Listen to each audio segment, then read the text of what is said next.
আসসালামু আলাইকুম ওরহমতুল্লাহ বরকাতুহ। আলহামদুলিল্লাহ, আসসালাতু আসসালামু আলা রাসুলিল্লাহ, আম্মাবাদ। প্রিয় দর্শক এবং শ্রোতা, যে যেখান থেকেই আপনারা শুনছেন এবং দেখছেন, তাদের সবাইকে আন্তরিক অভিনন্দন জানিয়ে শুরু করছি আপনাদেরই প্রাণের অনুষ্ঠান Allahu-Akbar.com-এর নিজস্ব পরিকল্পনায় ও প্রযোজনায় অনুষ্ঠিত সহিহ আল বুখারী। প্রিয় দর্শক, আজকের পর্ব হচ্ছে 4। এ পর্বে আমরা সহিহ বুখারী সম্বন্ধে আমরা আলোচনা করব। তাহলে আসুন আমরা বইতে মনোযোগ নির্বেশ করি।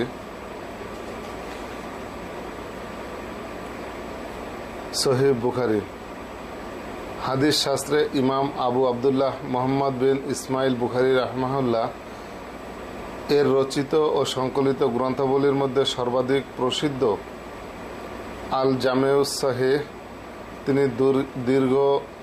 তিনি সুদীর্ঘ 16 বছর ব্যাপী দিবারাত্রি অক্লান্ত পরিশ্রম করে 6 লক্ষ হাদিস হতে বাছাই করে মাত্র 2500 হাদিস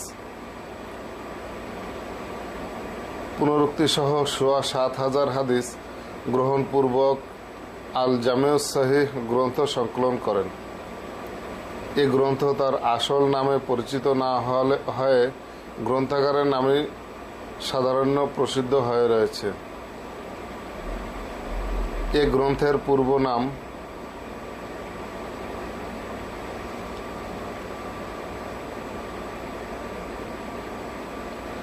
এই আসল নামটি সকলের নিকট পরিচিতি নয়।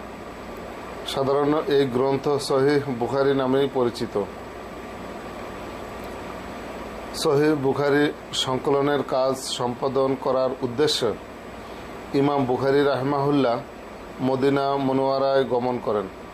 মসজিদে নববীতে বসে তিনি সহিহ বুখারী হাদিস সংগ্রহস্থ সংকলন কাজ শুরু করেন।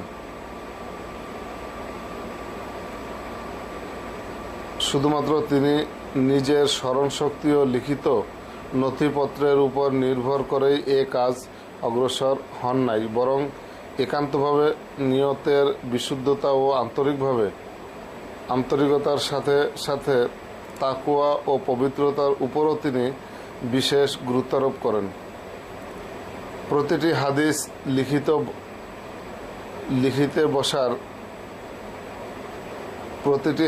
লিখতে বসার পূর্বে তিনি ওযু ও গোসল করে বর্ধিত পবিত্রতা হাসিল করতেন।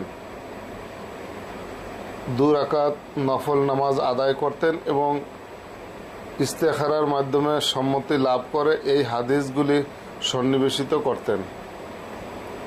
নতুন অধ্যায় এবং অনুচ্ছেদ সংযোজনের সময়ও তিনি এই একই পদ্ধতি অবলম্বন করতেন। নির্ভুল হাদিস সংযোজন এবং নির্ভুল সিদ্ধান্তে উপনীত হওয়ার মানসেই তিনি তার অনুরূপ কঠোর সাধনা একাধারে 16 বছর কঠোর পরিশ্রম এবং ঐকান্তিক সাধনার ফলশ্রুতিতে সংকলিত ও সম্পাদিত সহিহ বুখারী হাদিস গ্রন্থ সকলের নিকটেই সমাদৃত হয়।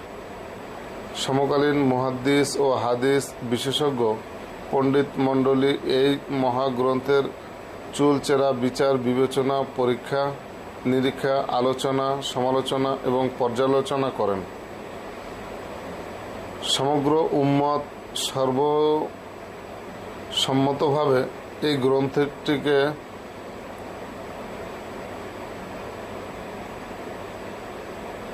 আল্লাহর কিতাব মহাগ্রন্থ আল কুরআনের পর সর্বাধিক বিশুদ্ধ ও নির্ভুল গ্রন্থ হিসাবে স্বীকৃতি দান করেন।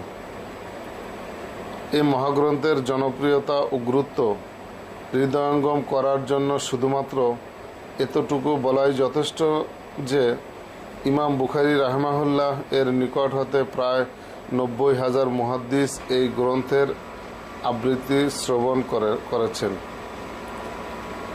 সাম্প্রতিককালে মুসলিম জাহানে এমন কোনো স্থান নেই যেখানে এই গ্রন্থ শিক্ষাদান করা হয় না।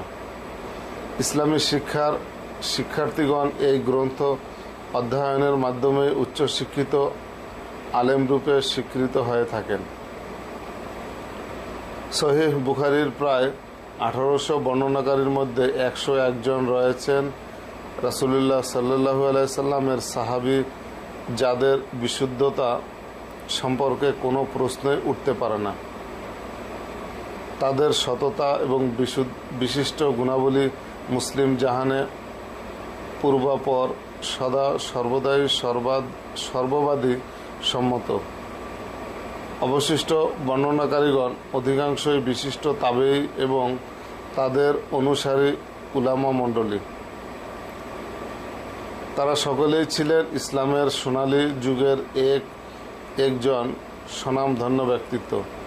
এ যাবৎ সহিহ বুখারী গ্রন্থের যত আলোচনা, সমালোচনা, টিকা, টিপ্পনী, ব্যাখ্যা, বিশ্লেষণ ও ভাষ্যগ্রন্থ প্রকাশ লাভ করেছে, আল্লাহর কিতাব মহাগ্রন্থ আল কুরআন ব্যতীত অন্য কোনো গ্রন্থেরই তা হয়নি। কেউ কেউ এই গ্রন্থ সংক্ষেপিত, আবার কেউ কেউ এই গ্রন্থের ব্যাখ্যা বা ভাষ্য গ্রন্থ রচনা করেছেন। হিজরি 11 শতাব্দীর প্রখ্যাত আল্লামা মোল্লা কাতেব চলপি তার সুপ্রসিদ্ধ গ্রন্থ কাশফুজ জুনুনে সহিহ বুখারীর 80খানা ভাষ্যগ্রন্থ রয়েছে বলে উল্লেখ করেছেন।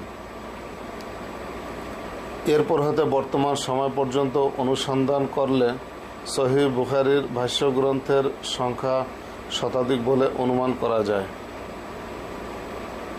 ইলমে হাদিসের কতিপয় পরিভাষা, পরিচিতি ও মান নির্ণয়। 1 নম্বরে হচ্ছে হাদিস। শাব্দিক অর্থে হাদিস শব্দের অর্থ কথা, প্রাচীন ও পুরাতনের বিপরীত বিষয়। পরিভাষায় মহানবী সাল্লাল্লাহু আলাইহি সাল্লাম যা কিছু করেছেন এবং যা কিছু বলার বা করার অনুমতি দিয়েছেন অথবা সমর্থন জানিয়েছেন তাকে হাদিস বলে। এ হিসাবে হাদিসকে প্রাথমিক পর্যায়ে 3 শ্রেণীতে ভাগ করা যায়: কাউলি হাদিস, ফেলি হাদিস ও তাকরিরি হাদিস। প্রথমত, কোনো বিষয়ে রাসূলুল্লাহ সাল্লাল্লাহু আলাইহি সাল্লাম যা বলেছেন, অর্থাৎ যে হাদিসে তার কোনো কথা উদ্ধৃত হয়েছে তাকে কাউলি হাদিস বলে। দ্বিতীয়ত, যে হাদিসে তার কোনো কাজের বিবরণ উল্লেখিত হয়েছে তাকে ফেলি কর্মমূলক হাদিস বলে। তৃতীয়ত, সাহাবীগণের যেসব কথা ও কাজ মহানবী সাল্লাল্লাহু আলাইহি সাল্লাম এর অনুমোদন ও সমর্থনপ্রাপ্ত তাকরিরি সমর্থনমূলক হাদিস বলে। 2. খবর। খবর শব্দের অর্থ সংবাদ। এর 3টি পরিভাষা রয়েছে। ক, একটি হাদিসের মুরাদিফ অর্থাৎ খবর ও হাদিসের পরিভাষা একই। হাদিস বলা হয় যা নবী সাল্লাল্লাহু আলাইহি সাল্লাম এতে এসেছে, আর যা অন্যদের থেকে এসেছে তাকে খবর বলে। গ, যা নবী সাল্লাল্লাহু আলাইহি সাল্লাম থেকে এসেছে তাকে হাদিস বলে, আর খবর বলা হয় যা নবী সাল্লাল্লাহু আলাইহি সাল্লাম থেকে এবং অন্যদের থেকে এসেছে। 3. আশার। আসরের শাব্দিক অর্থ অবশিষ্ট থাকা। এর 2টি পরিভাষা রয়েছে। ক, এটা হাদিসের মুরাদিফ অর্থাৎ হাদিস ও আশারের পরিভাষা একই। খ, সাহাবা ও তাবেঈনদের কথা এবং কার্যাবলীকে আশার বলা হয়। 4. সাহাবী।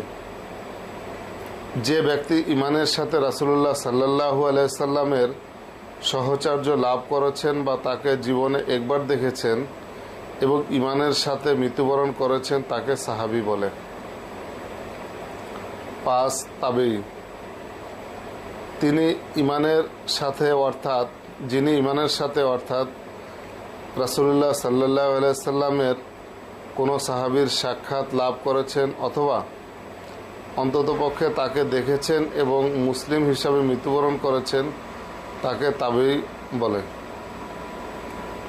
6 সানাদ, যে সূত্র পরস্পরায় গ্রন্থ সংকলনকারী পর্যন্ত পৌঁছেছে তাকে সানাদ বলে। এতে হাদিস বর্ণনাকারীদের নাম একের পর এক সজ্জিত থাকে। মাতান, হাদিসের মূল কথা ও তার শব্দ সমষ্টিকে মাতান বলে। 8 মুহাদ্দিস, যে ব্যক্তি হাদিস চর্চা করেন এবং বহু সংখ্যক হাদিসের সানাদ ও মাতান সম্পর্কে বিশেষ জ্ঞান রাখেন তাকে মুহাদ্দিস বলে। 9 শাইখ, হাদিসের শিক্ষাদাতা রাবিকে শাইখ বলে। 10 শাইখান, সাহাবিগণের মধ্যে আবু বকর ও উমর রাদিয়াল্লাহু আনহুমা কে একত্রে বলা হয়, কিন্তু হাদিস শাস্ত্রে ইমাম বুখারী ও ইমাম মুসলিম রহমাহুল্লাহকে একত্রে শাইখান বলা হয়।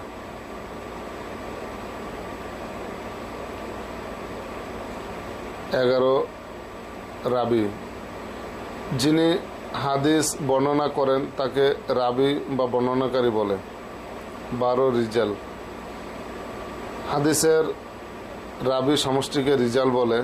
যে শাস্ত্রে রাবিগণের জীবনী বর্ণনা করা হয়েছে তাকে আসমা ও রিজাল বলে। 13 রিওয়ায়াত, হাদিস বর্ণনা করাকে রিওয়ায়াত বলে। 14 মুতাওয়াতির,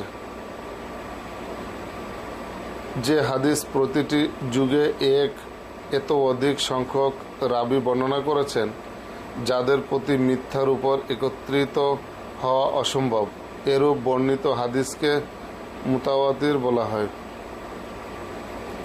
15 আহাদ, মুতাওয়াতির পর্যায়ের নয় এবং যার মধ্যে মুতাওয়াতিরের শর্ত একত্রিতভাবে পাওয়া যায় না তাকে আহাদ বা খবরে ওয়াহিদ বলে। খবরে ওয়াহিদ 3 প্রকার। ক, মাশহুর, যে হাদিস প্রতিটি যুগে 3 জন বা তার অধিক রাবি বর্ণনা করেছেন তাকে মাশহুর হাদিস বলে। ওই রূপে হাদিসকে মুস্তাফিজ বলা হয়। খ, আজিজ, যে হাদিস প্রতি যুগে 2 জন রাবি বর্ণনা করেছেন তাকে আজিজ বলে। গ, গারিব, হাদিস বর্ণনার ক্ষেত্রে কোনো যুগে বা স্থানে মাত্র একজন রাবি বর্ণনা করলে তাকে গারিব বলে। 16 হাদিসে কুদসি, যে হাদিস নবী সাল্লাল্লাহু আলাইহি ওয়াসাল্লাম সরাসরি আল্লাহর নিকট থেকে বর্ণনা করেছেন তাকে হাদিসে কুদসি বলে।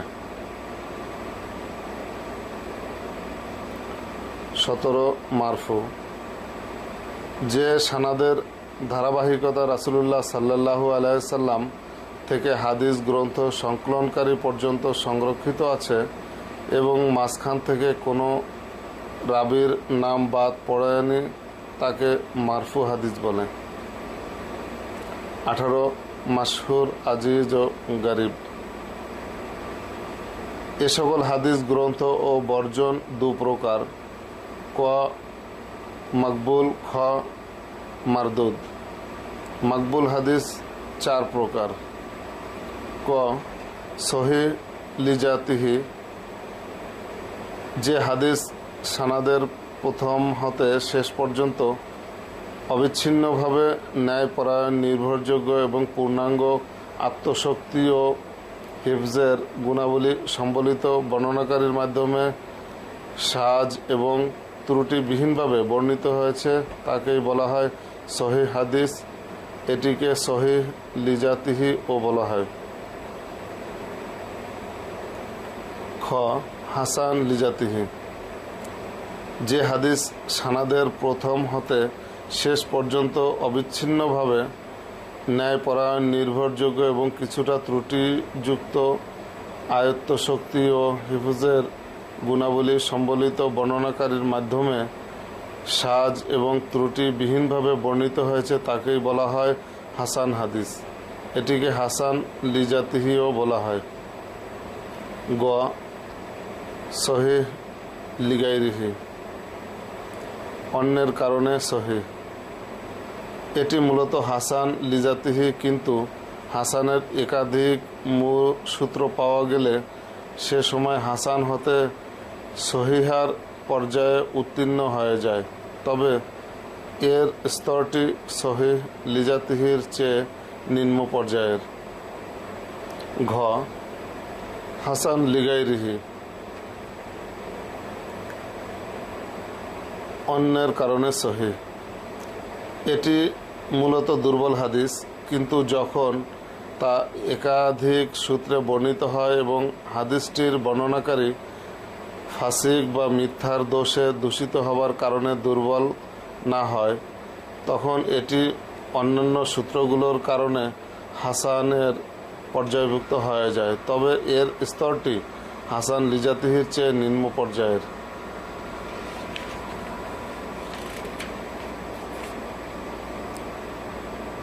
19 মওকুফ, যে হাদিসের বর্ণনা সূত্র ঊর্ধ্ব দিকে সাহাবী পর্যন্ত পৌঁছেছে, অর্থাৎ যে সানাদ সূত্রে কোনো সাহাবীর কথা বা কাজ বা অনুমোদন বর্ণিত হয়েছে তাকে মাওকুফ হাদিস বলে। এর অপর নাম আশার। 20 মাকতু, যে হাদিসের সানাদ কোনো তাবি পর্যন্ত পৌঁছেছে তাকে মাকতু হাদিস বলে। জয়ীফ। 21 জয়ীফ, যে সানাদে হাসান হাদিসের গুণাবলী একত্রিত হয়নি, হাসানের সানাদের শর্তগুলোর যে কোনোটি অনুপস্থিত থাকার কারণে সে সানাদের হাদিসটিকে জয়ীফ বলা হয়। এই জয়ীফের স্তরগুলো বিভিন্ন হতে পারে বর্ণনাকারীর মাঝের দুর্বলতা কম বেশি হবার কারণে। যেভাবে সহিহ হাদিসের স্তরে পার্থক্য রয়েছে বর্ণনাকারী নির্ভরশীল হওয়ার কারণে, দুর্বলের প্রকারগুলোর মধ্যে রয়েছে জয়ীফ জিদ্দান, নিতান্তই দুর্বল, ওয়াহিন, মুনকার, মুস্তারিব, মুজাল, মুরসাল, মুআল্লাক ইত্যাদি। তবে সর্বাপেক্ষা নিকৃষ্ট প্রকার হচ্ছে মাওজু, অর্থ জাল। 22 তালিক, কোনো কোনো গ্রন্থকার কোনো হাদিসের পূর্ণ সানাদকে বাদ দিয়ে কেবল মূল হাদিসটি বর্ণনা করেছেন। এরূপ করাকে তালিক বলে। কখনো কখনো তালিক রূপে বর্ণিত হাদিসকেও তালিক বলে। ইমাম বুখারী রাহমাহুল্লাহ এর সহিহ গ্রন্থে এরূপ বহু তালিক রয়েছে, কিন্তু অনুসন্ধানে দেখা গিয়েছে যে বুখারীর সমস্ত তালিক অপর সংকলনকারীগণ মুত্তাসিল সানাদে বর্ণনা করেছেন। মুনকাতি। 23 মুনকাতি, যে হাদিসের সানাদের ধারাবাহিকতা রক্ষিত হয়নি, মাঝখানের কোনো এক স্তরে কোনো রাবির নাম বাদ পড়েছে, তাকে মুনকাতি হাদিস বলে, আর এই বাদ পড়াকে বলে ইনকিতা। 24 মুদাল্লাস, যে হাদিসের রাবি নিজের প্রকৃত শাইখ উস্তাদের নাম উল্লেখ না করে তার উপরস্থ শাইখের নামে এভাবে হাদিস বর্ণনা করেছেন যাতে মনে হয় যে তিনি নিজেই উপরন্ত শাইখের নিকট তা শুনেছেন, অথচ তিনি তার নিকট সেই হাদিস শুনেন নাই, সে হাদিসে মুদাল্লাস বলে এবং এমন রূপ করাকে তাদলিস বলে, আর যিনি এমন রূপ করেন তাকে মুদাল্লিস বলে।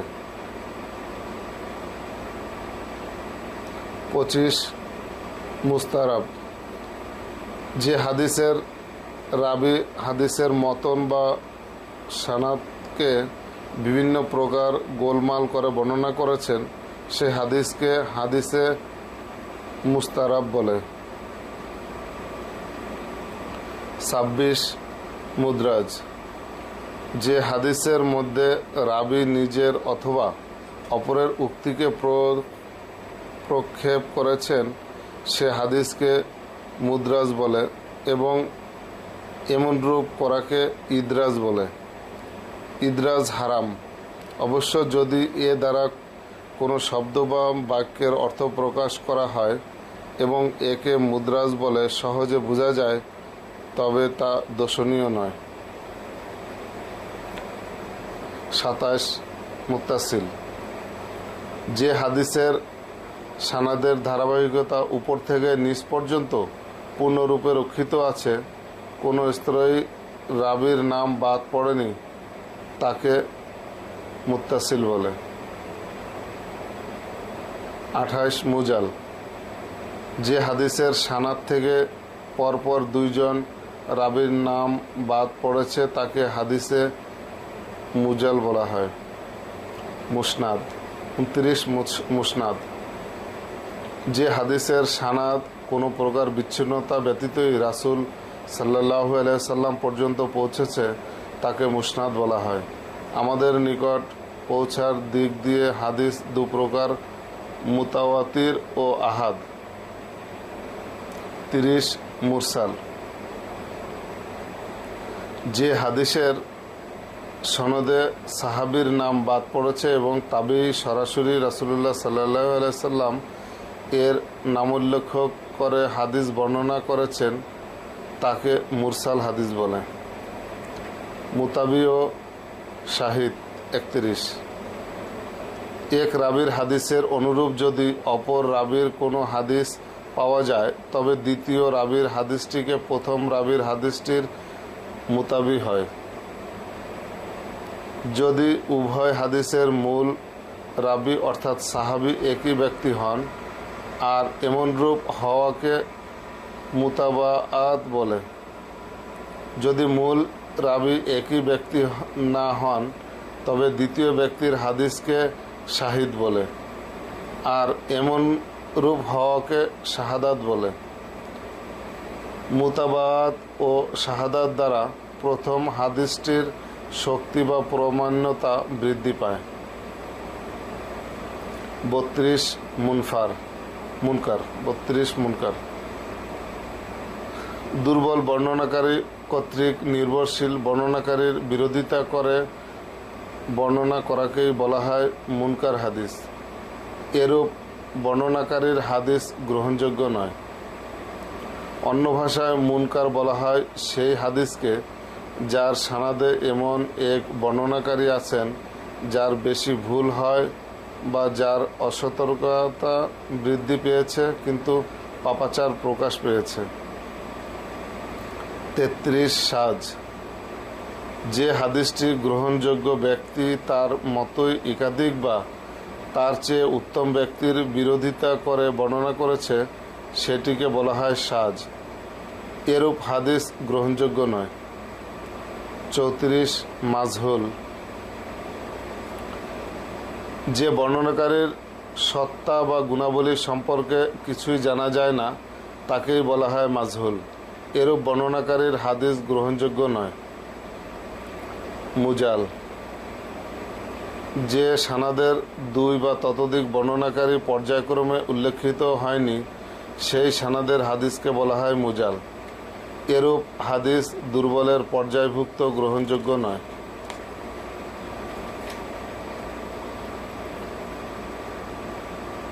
36 মাওজু, যে হাদিসের রাবি জীবনে কখনো ইচ্ছাকৃতভাবে রাসূলুল্লাহ সাল্লাল্লাহু আলাইহি ওয়াসাল্লামের নামে মিথ্যা কথা রচনা করেছেন বলে প্রমাণিত হয়েছে তার বর্ণিত হাদিসকে মাওজু বা বানোয়াট বা জাল হাদিস বলে। এরূপ ব্যক্তির বর্ণিত হাদিস গ্রহণযোগ্য নয়। মাতরুক 37 মাতরুক, যে হাদিসের রাবি হাদিসের ক্ষেত্রে নয় বরং সাধারণ কাজকর্মে মিথ্যার আশ্রয় গ্রহণ করে বলে খ্যাত, তার বর্ণিত হাদিসকে মাতরুক হাদিস বলে। এরূপ ব্যক্তির বর্ণিত হাদিসও পরিত্যাজ্য। 38 মুবহাম, যে হাদিসের রাবীর উত্তম রূপে পরিচয় পাওয়া যায়নি, যার ভিত্তিকে তার দোষ গুণ বিচার করা যেতে পারে, এরূপ রাবীর বর্ণিত হাদিসকে মুবহাম হাদিস বলে। এই ব্যক্তি সাহাবী না হলে তার হাদিসও গ্রহণযোগ্য নয়। 39 মুআল্লাল, যে হাদিসের ভেতর অত্যন্ত সূক্ষ্ম ত্রুটি থাকে যা হাদিসের সাধারণ পণ্ডিতগণ ধরতে পারে না। একমাত্র সুনিপুণ শাস্ত্র বিশারদ ব্যতিরেকে এই প্রকার হাদিসকে মুআল্লাল বলে।